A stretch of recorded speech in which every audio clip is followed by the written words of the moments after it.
4 باتیں میں جلدی آپ کی خدمت بیان کروں.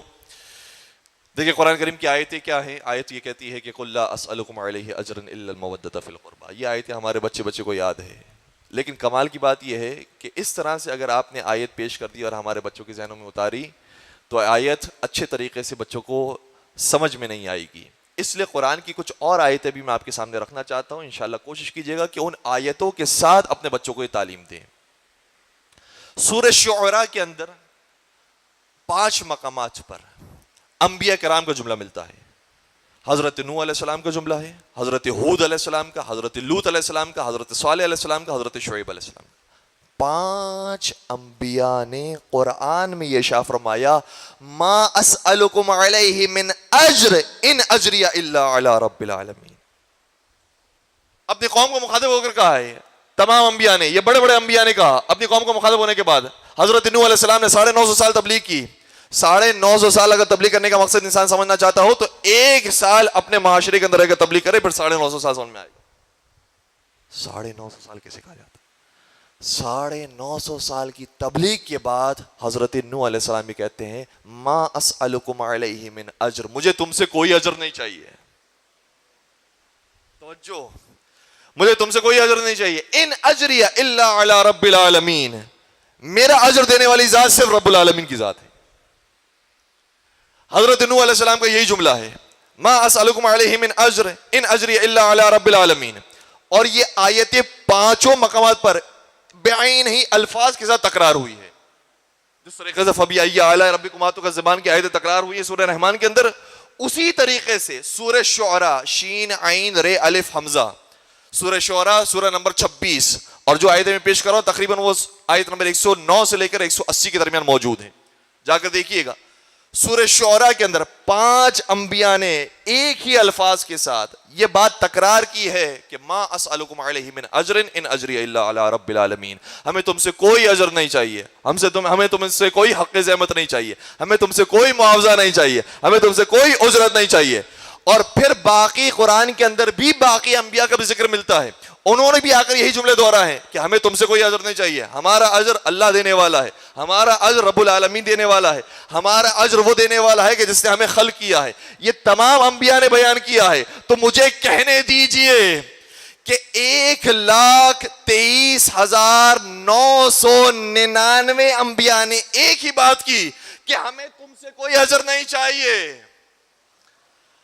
تھوڑا سا ساتھ دیجئے گا, 1,23,999 انبیاء نے ایک بات کی, ہمیں تم سے کوئی اجرت نہیں چاہیے. جو سب سے بڑا رسول تھا اس نے کہا مجھے تم سے اجرت چاہیے, اور وہ بھی اپنی مرضی سے کبھی نہیں کہتا کہ مجھے اجرت چاہیے, کیونکہ وہ رسول بھی آداب کو جانتا ہے اور سب سے زیادہ بہتر آداب کو جانتا ہے. لہٰذا کبھی بھی اس سے نہیں مانگا کہ مجھے تم سے اجر چاہیے. قرآن کی آیت دیکھیے گا, یہ اب جو سورہ میں آپ کی خبر بیان کرو, یہ سورہ شورا شین واو رے یہ سے لکھا جانے والا سورہ ہے, شورا ہے, جو سورہ نمبر ہے 42 سورہ نمبر کے اندر یہ آیت موجود ہے کہ پیغمبر نے کس طریقے سے قربا کی مودت کو اپنی اجر رسالت کے اندر مانگا ہے. ارشاد ہوتا ہے قول اے رسول ہم تمہیں حکم دے رہے ہیں کہ تم مانگو. ہمیں معلوم ہے کہ تم ایسے نہیں مانگو گے, تمہیں اجرت نہیں چاہیے, تمہیں حق زحمت نہیں چاہیے, لیکن ہم تمہیں حکم دے رہے ہیں قل لا اسألکم علیہ اجرا الا المودۃ فی القربى. اے رسول ہم تمہیں یہ حکم دے رہے ہیں کہ تم اپنے امتیوں سے اجر رسالت مانگو, اور اجر رسالت میں کچھ نہیں مانگو الا المودۃ فی القربى, سوائے یہ کہ اپنے قربا کی مودت مانگو. اور یہ جو مودت مانگ بھی لی, اس کے بعد ایسا نہ ہو کہ امت تمہاری سمجھنے لگے اب تو ہم نے احسان کر دیا رسول اللہ پر, اب تو ہم نے احسان کر دیا خدا پر. نہیں, بلکہ قرآن میں دوسرے مقام پر یہ آیت بھی موجود ہے قل ما سألتکم من اجر فہو لکم. جو اجرت ہم تم سے مانگ رہے ہیں وہ اپنے لیے نہیں مانگ رہے, لکم, وہ بھی تمہارے لیے ہی مانگ رہے ہیں, وہ بھی تمہارے ہی فائدے میں ہیں. اگر تم قربا کی مودت اختیار کرنا لگو گے تو تم رسول سے بھی قریب ہو جاؤ گے, خدا سے بھی قریب ہو جاؤ گے. کوئی یہ قربا کی مودت اختیار کر کے یہ نہ سمجھے کہ میں نے رسول اللہ پر احسان کر دیا، میں نے خدا پر احسان کر دیا. یہ بالکل اسی طریقے سے انسان نماز پڑھتا ہے تو خدا پر احسان نہیں کرتا، روزہ رکھتا ہے تو خدا پر احسان نہیں کرتا، حج پر جاتا ہے تو خدا پر احسان نہیں کرتا، زکوٰۃ نکالتا ہے تو خدا پر احسان نہیں کرتا ہے، جہاد پر جاتا ہے تو خدا پر احسان نہیں کرتا ہے. جس طریقے سے دنیا کے ہر عمل کے اندر تم خدا پر کوئی احسان نہیں کرتے، اگر تم مجلس حسین میں آتے ہو تو نہ رسول پر کوئی احسان کرتے ہو نہ خدا پر احسان کرتے ہو، تم اپنے ہی بہتری کے لیے مجلس حسین میں آتے ہو.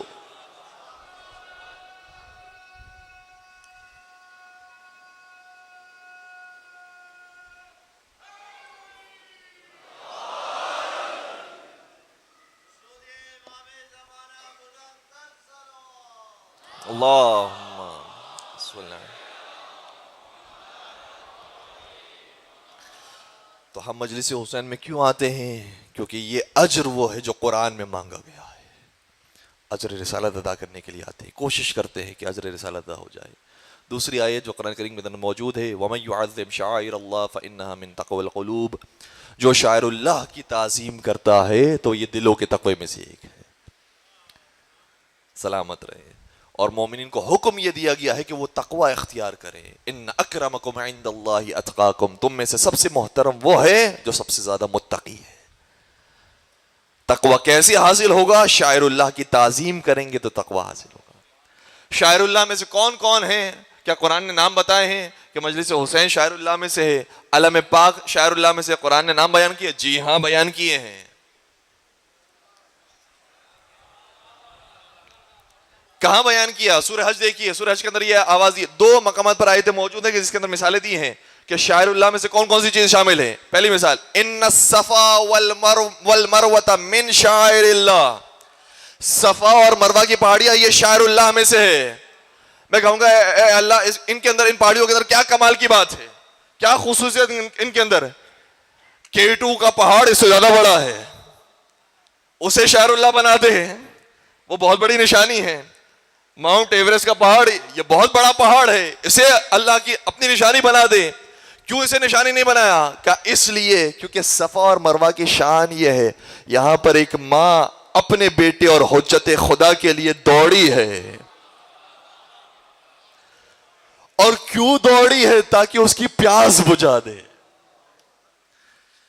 جب ایک ماں اپنے زمانے کی حجت کی پیاس بجھانے کے لیے ایک مقام پر دوڑے تو وہ مقام خدا قرآن میں شاعر اللہ بنا دیتا ہے. تو وہ حضرت عباس جو خیمہ گاہ سے نہر فرات تک بار بار دوڑے تاکہ اپنے زمانے کی حجت کی پیاس بجھا دے، کیا وہ کربلا کی سرزمین خاک شفا کیا شاعر اللہ میں سے نہیں ہوگی؟ شاعر اللہ میں سے نہیں ہوگی. کربلا کی سرزمین بھی شاعر اللہ میں سے. اور پھر ایک اور مثال بھی قرآن کریم نے دی ہے. میں بات تھوڑا تیز سے بیان کر رہا ہوں تاکہ ہم اصل مقصد تک پہنچ سکیں، اور میں دیکھ رہا ہوں کہ دامن وقت میں گنجائش کم سے کم تر ہوتی جا رہی ہے. ایک اور مثال قرآن کریم نے دی، وَالْبُدْنَ جَعَلْنَاهَا لَكُم مِّن شَعَائِرِ اللَّهِ، اور وہ اونٹ جو حاجی اپنے ساتھ لے کر جاتے ہیں تاکہ ان کو قربانی کریں، اور ان اونٹوں کے اوپر ایک خاص علامت لگایا کرتے تھے تاکہ محسوس ہو جائے کہ جو سواریوں کے اونٹ ہے وہ اور ہیں، جو قربانی کا اونٹ ہے وہ اور ہے. میں کہوں گا یہاں پر ہمیں ایک اور تعظیم بھی پتہ چلی. اس زمانے کے حاجی بھی سارے جانوروں کو برابر نہیں رکھتے تھے. ہم بھی اپنے دور کے جانوروں کو برابر نہیں رکھتے. باقی سارے جانور وہ ہیں جو سوار ہونے کے قابل ہیں، ذوالجناح کا مقام اور ہے.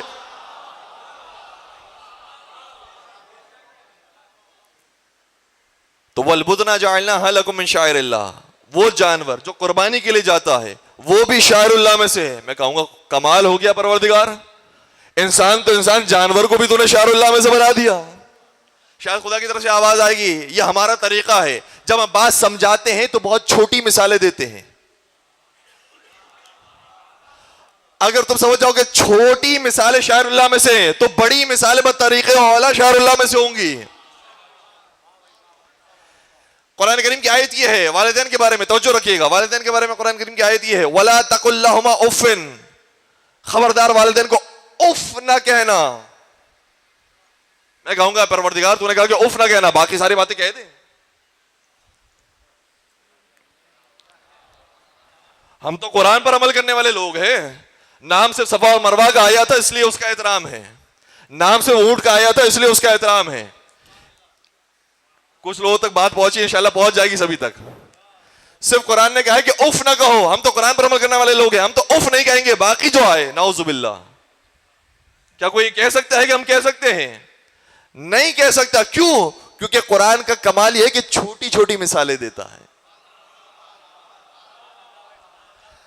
جب اف نہیں کہہ سکتے تو بڑی باتیں بطریق اولا نہیں کہہ سکتے. ارے وہ جانور جس کو تم قربان کرنے کے لیے جاتے ہو، وہ جانور بھی شاعر اللہ میں سے آ جاتا ہے.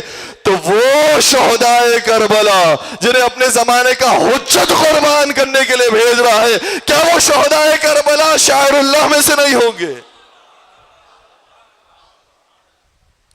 مل کے درود پڑھ دیجیے گا محمد و آل محمد پر.